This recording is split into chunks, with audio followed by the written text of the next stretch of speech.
So, greetings, greetings, greetings, greetings and blessings to all my family and friends.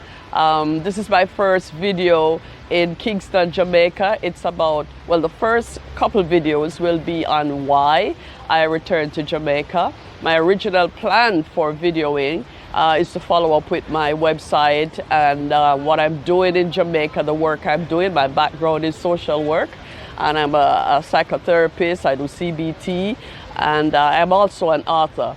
So I wanted to start my channel, my video channel, talking about life coaching and motivational counseling and encourage people. Because most people know I write a daily word Monday to Friday, just encouraging everyone. So, but what happened is when I tell people that I'm going to do this, their main interest is, yeah, but talk about why you returned to Jamaica. So let's begin there. My company is Let's Talk, and these episodes will be called Diving Deeper. So diving deeper on my journey. So coming back to Jamaica, really, my family would say, oh, Michelle, I know you always wanted to go back to Jamaica. And while that is true, that's not really what propelled me to come. It was actually the pandemic, and 2020, while working in the hospital, and the COVID and people coming in, dying right, left, center, everybody really got scared, like, wow, what is happening? Nobody knew what was happening. I myself, I was a little bit scared too, dealing with patients, and you don't know what this COVID thing is. So I got quiet with the Lord, and I said, really, what should I do? Should I stay in the hospital? This is what I was in meditation about. Should I stay in the hospital? What is happening with this COVID thing? So I said, what am I going to do? Am I going to stay in the hospital? Am I going to go in private practice? And, in my meditation, in my spirit, it came to me that, why don't you try Jamaica? And I'm like, wow, try Jamaica? Because I had no desire at that time. I had taken it off my mind that I would ever come back to live. And, but it came to me, and I said, if the thought continues to be strong, I will follow through. But the thought did get stronger and stronger, and I just found myself getting prepared. I took some extra courses because I felt like I could come and work with children here in Jamaica.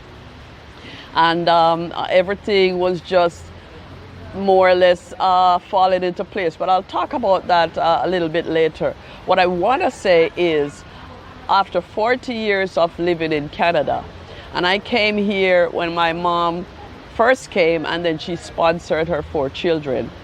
If you get my book, A Way to Escape, you'll read about our journey. It's a fantastic read, quick read. You'll enjoy it. But that book chronicles my first reason for being here. My father being an alcoholic, my mom had to leave him eventually. And as I said, she took the kids, and we lived in Canada, and it's over 40 years now. Canada has been good to me. It's a good place to live. Nothing but good stuff can I say about Canada, except for the cold.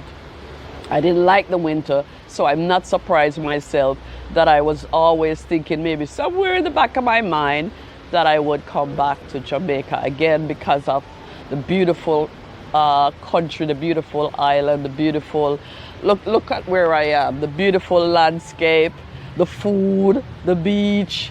Yes, it has its problems, especially if you're not prepared and you don't have family. Like myself, I don't really have family here, so it was a brave decision for me to get up and say I want to return to Jamaica, but here I am.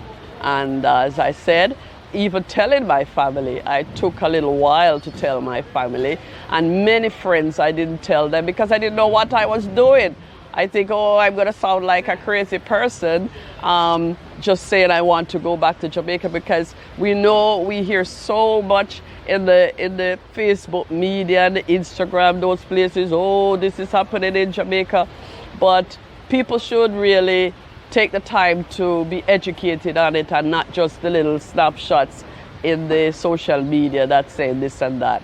And again, as I go on more videos, I'll show you my life, and that it's, you know, unfortunately, there are things that happen here, but it's usually like people who know people and family who, you know, they do revenge or grudgeful killing, and people who are in the garrison or the poorer areas with gangs. Those things do happen. But nowadays, those things, killing, they're happening anywhere, everywhere. So that hasn't deterred me, because that is not my story. So anyways, I decided that I was going to, you know what, I'm going to make that move. I'm going to make Spirit move me into what I should do. If it's difficult, I'm going to take it then that's not really what I'm supposed to be doing.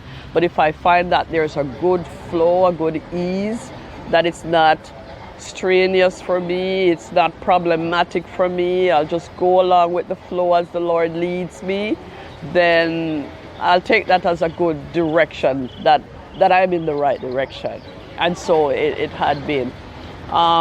So again, I thought that, you know, I'm going to work with kids, so I ended up taking some CBT courses, some CBPT, play therapy for the kids, and that was 2020 September.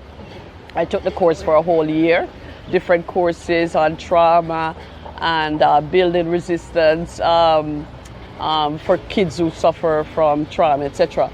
Outside of that now, I educated myself some more so that I could be primed for a job here in that field, working with children. I was now planning also what I'm going to do for money in the meantime, and I figured I would sell my apartment. I had a condo, and I figured I'd sell my condo, and the money from that will help me to buy a place in Jamaica, because again, as I said, I don't really have family here. I think I have some relatives in St. Mary on my father's side, but I don't know them, and I'm hoping to get to know them soon. But for the most part, I don't know them, and I didn't want to just show up. I'm really from Kingston, but show up in St. Mary and say, hi, you don't know me, but I am so and so and so. So I haven't met them yet, but I plan to do so later on in the year. So I started to make plans in Canada to sell my place. I figured that I would renovate, you know, change out the carpet, put flooring, and I would change out the appliances so that when I'm selling my place, it will be, I can get a decent money for it to, you know, for later on when I need money here in Jamaica. And so that happened. I started out with my family helping me here and there, and then one or two friends helping me, and so that was from this whole idea came to me from, say, about June of 2020, and so working my way, going back to school, fixing up my apartment to sell it January 2021 all the way now into April. Now I'm serious. I'm thinking now, when is the best time to quit my job, because at this time I was still working at the hospital in Canada and the COVID was still rampant. I was sometimes in the ICU and the deaths were daily, and that was really tugging on my heart. Not that I didn't know that COVID was in Jamaica and deaths were here, but the decision for me to return had already been solidified in my mind and in my heart to return.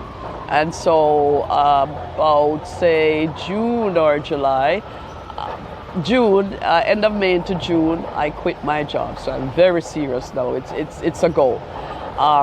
Back up to, say, March, I had my 2 vaccinations.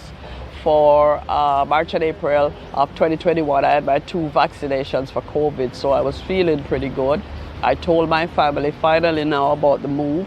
My 2 sisters, Marlene and Maxine, and my daughter, Adanisha, they were on board a little bit, apprehensive, because they too have heard the story about living in, moving back to Jamaica, and how, people prey on returning residents, etc. We all know the stories. So anyways, I told them and they were on board. For the moment we prayed about it. I have a prayer partner and all, me, her, my two sisters, we prayed about it, and they felt strongly that this was a move that was destined by the Lord. So, so about June or so, I ended up selling my place. And then, but in the meantime, I was working with the government to make sure that I had all the paperwork necessary to move to this country.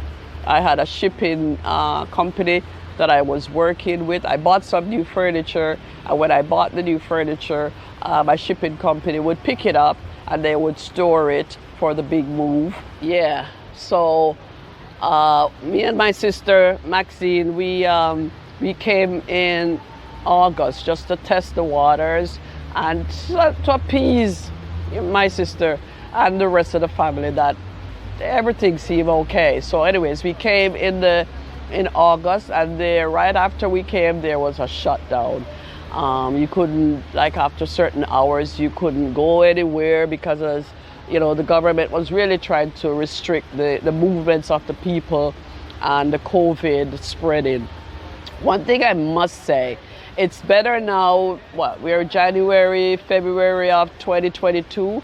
The restrictions have lifted for the most part.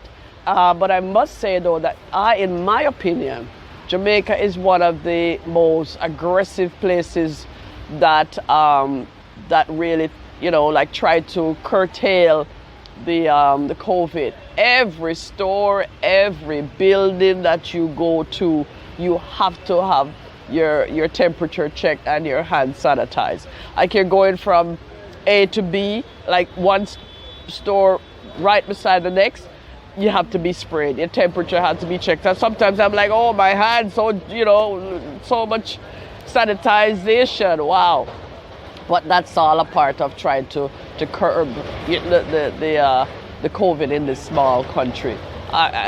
Nobody goes without a mask. Nobody goes without. You're not allowed to go without a mask, because I find if somebody beside you see you, I've never seen it, but if somebody beside you should see you without a mask, they would take it into their own hands, because they don't want to catch anything that you might be spreading. So people are very strict about that. You must have your mask, and you must hand sanitize while you're going around.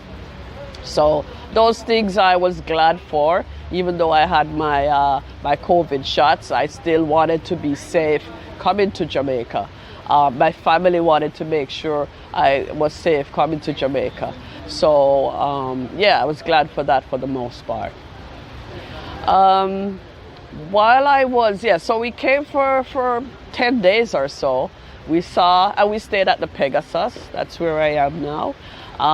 We stayed at the Pegasus, and it was good. We had relatively good price. I originally wanted to stay at Courtly, but Courtly was being renovated, so they directed us to the Pegasus, and the charge was pretty reasonable, and the food is very good. You get buffet every morning breakfast, whether you want porridge, you want rundown, you want stewed chicken, you want ackee.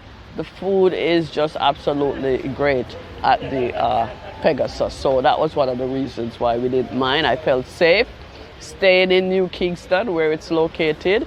So that was the first trip in the beginning of August that me and my sister took. And then we went back. By this time I had bought a car. I wasn't driving in Canada before. I had my license that I drove initially. Many years ago. I remember getting hit in the back of my car once, and that kind of just turned me off from driving. I remember buying my apartment. It was right next to the subway station because I didn't want to drive. I wanted to jump on the train and the bus and go where I had to go, and I did that for majority of the years that I was, almost 40 years that I was living in Canada. And so I bought a car and I wasn't driving it. And you know that when we are in Canada, we drive on the right hand and our steering is on the right hand. Let me just make sure I get that right. Yeah, we drive on the right. Yes, and here in Canada, we drive on the left and the steering is on the, correct me if I'm wrong, the steering is on the right. Yeah, that's a little bit. So in Jamaica, they drive on the left, the steering is on the right. In Canada, they drive on the right and the steering is on the left. So I think it worked out good for me that I wasn't driving before. So I didn't have to come to Jamaica and figure it out and get confused. Sometimes I'm driving at, no. It happened that I came and I adjusted because it was like the first time I was driving. So I'll talk about driving in Jamaica in some other videos to come. But it's not that scary. If you're a driver, trust me, and you're skillful, you can handle them here in Jamaica.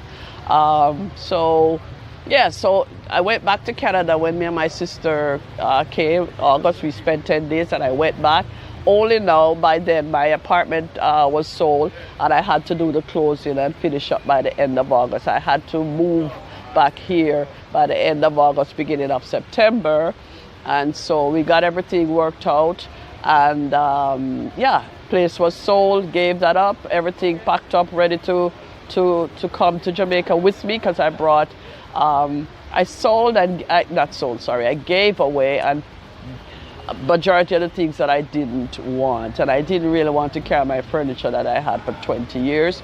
So I bought new furniture. As I said, they had gone to shipping straight from the store to the shipping company.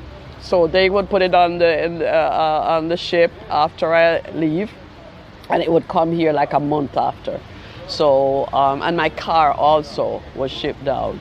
So I did all of that and prepared myself and came here in the fall of 2021.